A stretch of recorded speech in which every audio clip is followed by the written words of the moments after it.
From our previous lessons, we have talked about the different types of planting materials, such as seeds, root cuttings, stem cuttings, and some specialized structures of your plant, katulad na lang ng corms, bulbs, rhizomes, etc.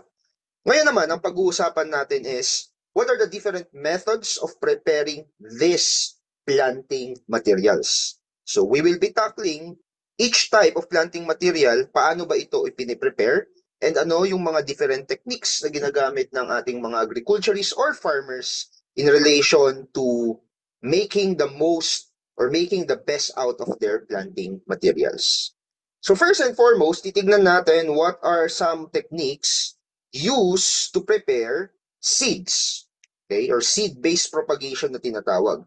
Remember, in this method, we use seeds which are sexually produced by our plant. Ibig sabihin, there is a union between the sperm and the egg of the plant. So this type of propagation is the most common method used for annual crops, katulad na lamang ng rice, katulad ng corn, and for most vegetables. So what are some preparation techniques used to prepare seeds? Unang-una, yung ating seed treatment. Now, this is very important. Seeds are very prone to insects and other soil-borne diseases. Therefore, bago siya itanim, madalas tinitreat muna yan. First off, tinitreat yan chemically. They are treated, for example, with fungicides or insecticides para maprotektahan sila against these soil-borne diseases and pests. To illustrate, kunwari, yung rice seeds, tinitreat yan ng fungicide na carbendazim, tinatawag. Now, this carbendazim is used to prevent seed-borne na fungal infections. In relation to seed treatment as well, aside from chemical treatment, we also do biological treatment. Katulad na lamang ng paglalagay ng beneficial microorganism, katulad ng rhizobium. Okay? Ginagamit yan sa mga legumes. So bago itanim, they coat the seed on rhizobium in order to enhance the nitrogen fixation and improve plant growth. Another technique that we do to prepare our seed is seed priming. Okay? Now, what is seed priming? Ito yung proseso wherein we soak the seeds in water para i-prime natin yung process called imbibition. Sometimes that water has also have salt solutions or may growth regulators din para ma-accelerate yung germination process ng ating halaman. For example, meron tayong tinatawag na process na hydropriming. Okay? Hydropriming. So what is hydropriming? This is used for rice seeds yung mga rice seeds sa mga rain-fed conditions. Ang ginagawa ng hydropriming is to improve germination during unpredictable rainfall. Another example of seed priming is, I remember when I was in high school, gumawa ako ng thesis wherein I prime legume seeds by soaking them in coconut water. Yan. So, in theory, yung coconut water na yon would improve the germination rate of my legume seeds during that time. So, that's seed priming. And of course, very important, in relation to preparation techniques ng seeds, drying and storage. Seeds should be dried to the recommended moisture content na around 8 to 12% para ma-maintain natin yung viability nila. So this is very important, drying and storage, kasi gusto natin wala masyadong moisture, kasi kung mataas ang moisture, yan ay pinuputakte ng iba't ibang mga pathogens. And gusto natin, it is stored in a place na hindi basta-basta ma-access ng mga peste. Okay? Whether that be insect pests or vertebrate pests, katulad ng rats.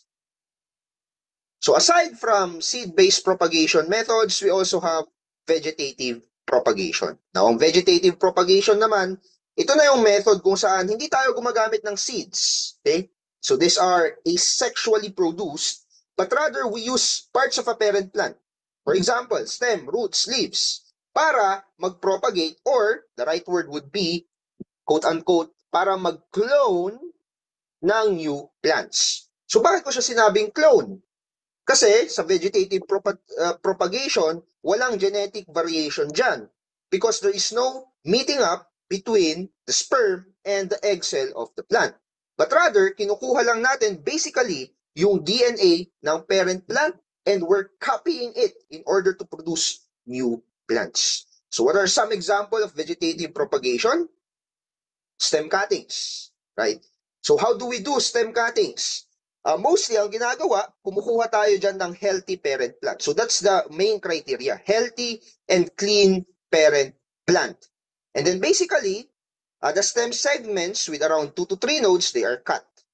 Tapos yung cut ends nun, yung pinagputulan, nilalagyan yan ng chemical na tinatawag na indole-3-butyric acid or we call it as IBA. Ano yung ginagawa ng IBA na to? It encourages root formation.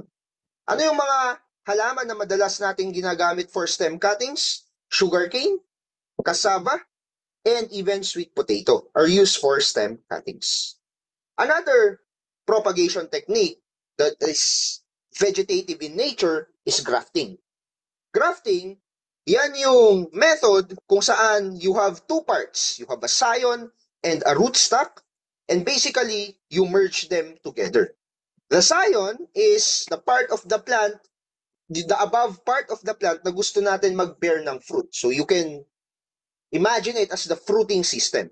The rootstock, as the word suggests, root, is a part of the plant that would provide the root system to the scion.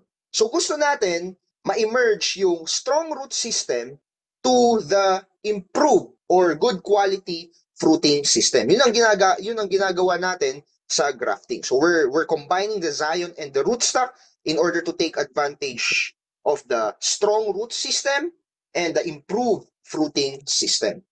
So madalas ang mga ginagraph natin ay mga fruit trees, katulad na lang ng mango, mga citrus trees like calamansi, yan, pongkan, etc. Another method, another vegetative process method would be layering. So sa layering naman, you get a branch of a parent plant. Okay? So ito, yung branch na yan, and basically, you bent it to the ground and you buried that one. So kapag binury mo yung area na yan, basically, yung area na to ay magde-develop din ng roots at that buried section. Okay? So ano yung mga halaman na ginagamitan ng layering na method? Example dyan would be your strawberry. And finally, we have tuber and rhizome preparation. Now this one, it's like preparing for a seed. It's like priming or treating a seed, but instead of a seed, you are preparing, you are treating, and priming a tuber or a rhizome. So mahalaga na these are treated, again, with fungicides, with other biological substances in order to improve the germination rate of these vegetative structures of your plant. Now, ano ang difference ng vegetative propagation sa seed-based propagation? Sa seed-based propagation, ulitin ko, may genetic variation dyan because there is a union between the sperm and the egg cell of the plant. Whereas sa vegetative propagation, wala. Okay? So ina-maintain natin dyan basically yung genetic uniformity ng halaman kasi walang merging of sperm and egg cell, walang variation. What is happening lang is we are cloning the plant itself. So think of it as kina-copy-paste lang natin yung halaman. Okay? Now, I want to dive deep on the different methods or techniques used in grafting. But before we delve into the different techniques, let's talk about grafting. So what is grafting? This is a method of joining two different plants so that they can grow together as one plant. Sabi ko sa inyo kanina, may two parts dyan. You have here the scion and you have the rootstock.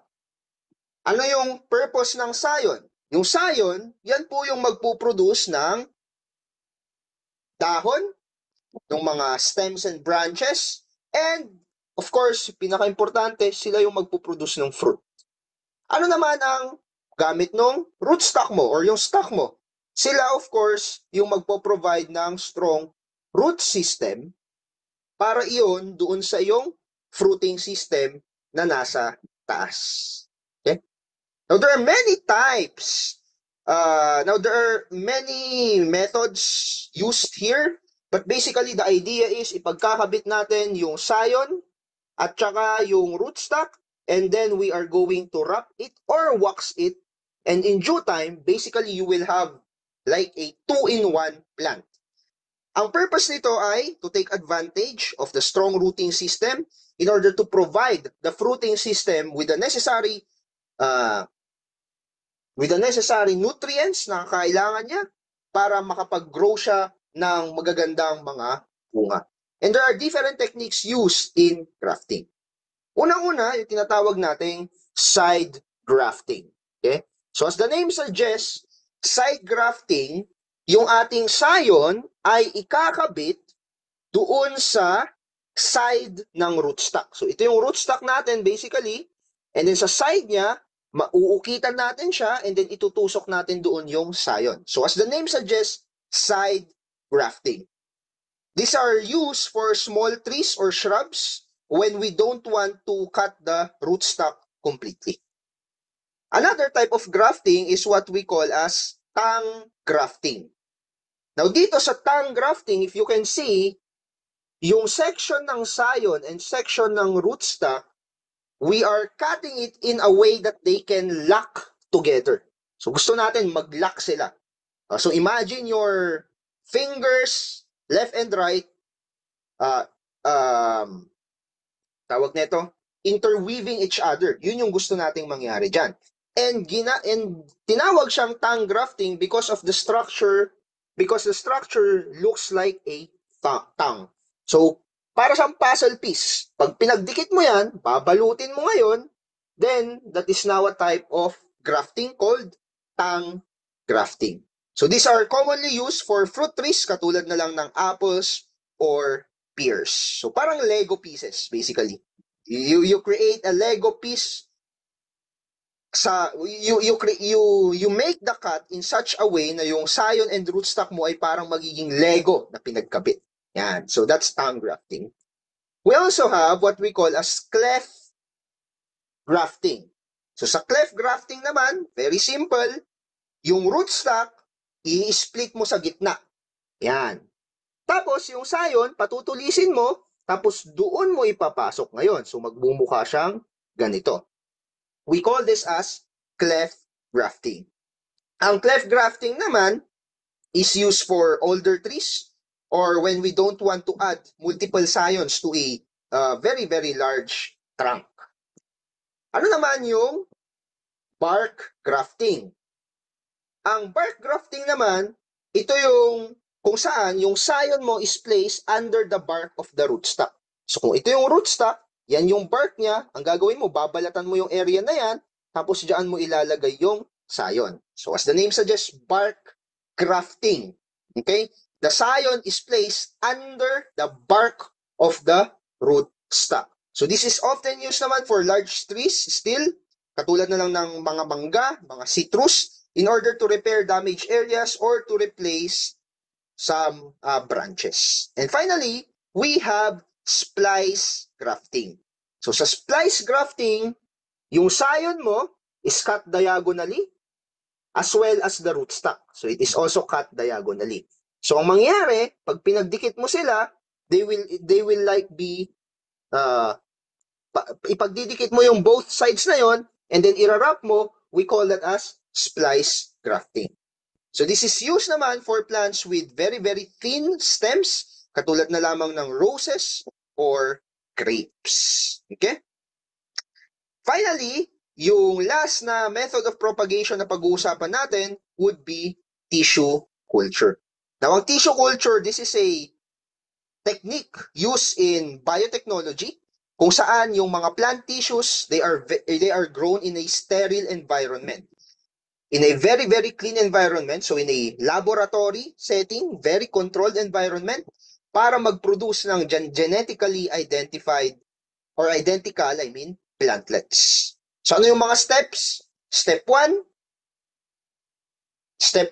kailangan mong mangolekta ng X explant from disease-free parent plants. Remember dapat yung parent plant mo malinis. So they call it clean planting materials. Step 2, yung mga yung na-collect mo na yon, ilalagay mo siya sa isang agar medium. And that agar medium contains some nutrients and a growth hormone we call as auxin. Sooner or later, magde-develop yung mga nakat mo na yon, yung mga explant na nakat mo, and after that, ililipat mo sila sa isang nursery, greenhouse, before you plant them now in a field. Ang tissue culture ay madalas yan ginagamit sa banana production to ensure na disease-free yung planting materials ng ating banana.